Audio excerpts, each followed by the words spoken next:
ہمارے یہاں ایک ایسے واقعے کو جو اللہ کے نبی صلی اللہ علیہ وسلم کی وفات کے 50 سال بعد سن 61 ہجری میں واقع ہوا، واقعہ کربلا، اس کو بنیاد بنا کر رفض و تشیع اور اسلام دشمن عناصر اور باطنیہ نے ایسا کھیل کھیلا کہ ایک محرم الحرام کی شرعی حیثیت غائب ہو گئی جو قرآن حدیث نے وحی نے بتائی تھی، اور ایسی حیثیت دے دی گئی جس کا شریعت سے دین سے کوئی تعلق ہی نہیں ہے، جس کو صحابہ تابعین جانتے ہی نہیں تھے۔ تازیہ، سبیل، شیر باغ، اس مہینے میں خاص طور سے عاشورے کے دن یا عاشورہ سے پہلے خاص لباس پہننا، خاص کھانا کھچڑا وغیرہ بنانا، ہاں، پھر حب آل بیت کے ڈھونگ مچانا، مجلسیں رکھنا، اور پھر اس تناظر میں یزید کو نشانہ بنانا، یزید کے نام پر ان کے والد حضرت امیر معاویہ جو صحابی ہیں، اللہ کے رسول کے برادر نسبتی ہیں، ام المومنین کے بھائی ہیں، کاتب وحی ہیں، ان کو برا بھلا مجروح کرنا، اور اس میں ہمارے سنیوں میں سے کچھ لوگوں کو لانچ کرنا ہے، کچھ لوگ ہمارے نوجوان ان کو پسند کرتے ہیں۔ کربلا کے واقعے میں تاریخی روایات کی بنیاد پر وہ باتیں کہتے ہیں جو صحیح ہے یا غلط ہے جانے دیجیے، ساری روایتیں صحیح مان لیجیے۔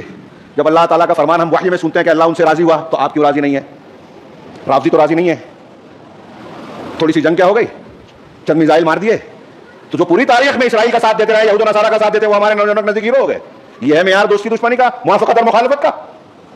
سلف کے علماء نے کہا ہے کہ روافض جو ہیں وہ یہود کے کتے ہیں، اور ان کا ساتھ دینے والے ان کے کتے ہیں۔ ہمارے یہاں لوگ دے رہے ہیں، اس کو چھوٹی بات مت سمجھیے، سرسری اختلافی بات نہیں ہے، یہ دامن بچا کے لوگ بھاگتے ہیں اور دیندار بھی بنتے ہیں۔ انبیاء کا طریقہ دیکھیے، اگر توحید کو بیان کیا تو شرک کا رد کیا، شرک کا رد کیے بغیر آپ کی دعوت پوری ہو ہی نہیں سکتی، آپ کا ایمان ہو ہی نہیں سکتا۔ وہ حق کو پیش کرنا ہے تو باطل کی تبدیل ضروری ہے۔ اور رافضیت و تشیع ہمارے یہاں پھیلا ہوا ہے۔ اللہ کا دین جو میں نے ابھی چند آیتیں بتائی کہ اسی کی پیروی کرنی ہے، اسے چھوڑ کر آج مسلمان کہلانے والے نہ جانے کیا کیا مان رہے ہیں، کس کس چیز کی پیروی کر رہے ہیں جو وحی الہی کے بالکل خلاف ہے۔ یہ تو میں ابھی محرم کے ایام چل رہے ہیں اس لیے اس کی مثالیں دے رہا ہوں تھوڑی سی۔ اب مجھے بتائیے کہ اللہ تبارک و تعالیٰ جتنے لوگ بیٹھے ہیں، نبی کریم صلی اللہ علیہ وسلم کے اس دنیا سے رخصت ہونے سے پہلے دین مکمل ہوا کہ نہیں ہوا؟ مکمل ہوا۔ الیوم اکملت لکم دینکم، کتنی حدیثیں ہیں؟ صحابہ کہتے ہیں کہ اگر کوئی پرندہ ہوا میں اڑ رہا ہے اور اس کے پروں کا معاملہ کوئی دین سے تعلق رکھتا ہے تو اللہ تعالیٰ نے، اللہ کے رسول نے اسے بھی نہیں چھوڑا، سب بتا دیا۔ اب آپ دنیا سے چلے گئے، دین مکمل ہو گیا۔ سن 61 ہجری میں واقعہ ہے کربلا وقوع پذیر ہوا۔ 60 ہجری تک جو لوگ دین مانتے تھے وہ اسلام مکمل تھا کہ نہیں تھا؟ 61 ہجری کے بعد اس میں ایک واقعہ ہونے کے بعد جو ہے اس کو کے اندر تبدیلی ہو جائے گی۔ میں ایک موٹا سا چھوٹا سا سوال کرتا ہوں، اس سے پہلے بھی کیا ہے، کہ اگر کوئی مسلمان واقعہ کربلا کا ذکر بھی نہ کرے سال بھر، محرم میں بھی نہ کرے، اس کے دین ایمان پہ کوئی فرق پڑے گا؟ ذکر ہی نہ کرے۔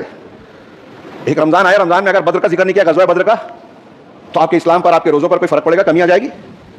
کربلا کا تعلق ایک تاریخی واقعے سے ایک مصیبت ہے، حضرت حسین رضی اللہ تعالیٰ عنہ اور ان کے خانوادے کی مظلومانہ شہادت بھی، اس میں کوئی شک نہیں ہے، لیکن یہ ایک مصیبت تھی۔ حضرت حسین رضی اللہ تعالیٰ عنہ سے بڑے بڑے درجے والے صحابہ کرام بھی شہید ہوئے۔ حضرت عثمان غنی کو کتنا مظلومانہ شہید کیا، اس سے زیادہ ہے۔ یہاں تو افسانہ بیان کیا جاتا ہے کہ پانی سے محروم کیا جائے، جس زمین پر ہوتے تھوڑا سا 2 فٹ کھودے تو پانی آتا تھا۔ حضرت عثمان کو تو اس کنویں کے پانی سے بھی محروم کر دیا گیا جو خود انہوں نے خرید کے لوگوں کے لیے وقف کیا تھا، گھیر لیا گیا، شہید کیا گیا۔ بیوی کو بھی جو ہے انگلیاں کاٹ لی گئی حضرت نائلہ کی۔